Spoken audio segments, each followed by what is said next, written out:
The old wooden bridge stretched over a river as dark as ink, its waters flowing silently, deep and endless. The bridge creaked with every step, the rotting planks moaning under the weight of time. A thick fog wrapped around it, veiling everything beyond it in eerie obscurity. For weeks, Sarah had been haunted by dreams of standing on that very bridge. Each time, a cold, invisible hand pushed her, sending her plummeting into the dark waters below. One evening, while driving through the countryside, Sarah recognized the bridge. Her heart skipped a beat. It was exactly like the one in her nightmares. Compelled by a strange force, she stopped her car and walked towards it. The chill in the air was suffocating as she approached. She reached out, her hand brushing the cold, damp railing. To her shock, the wood felt strangely wet. She pulled her hand back in confusion, only to find a faint smear of blood, as if someone had been there, touching it with desperation. Suddenly, a faint sobbing broke the silence. It seemed to come from nowhere, then from everywhere. The voice sounded familiar, but she couldn't place it.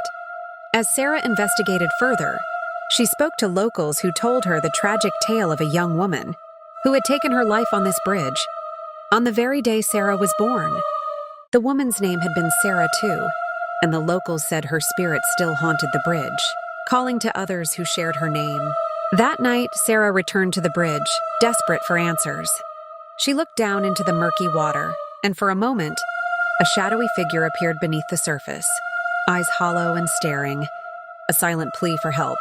Near the bridge's edge, she noticed something carved into the wood.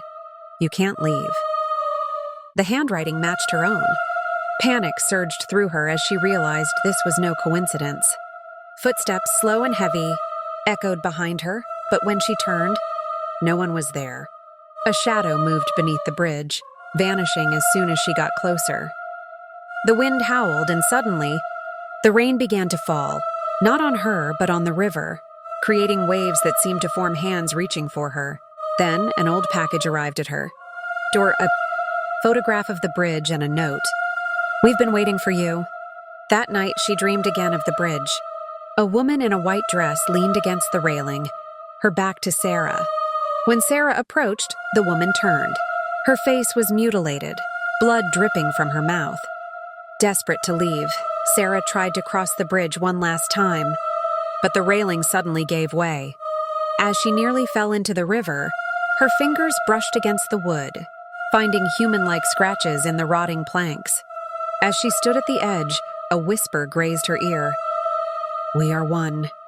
You will return." From that day on, Sarah never left the town. No one knew where she was.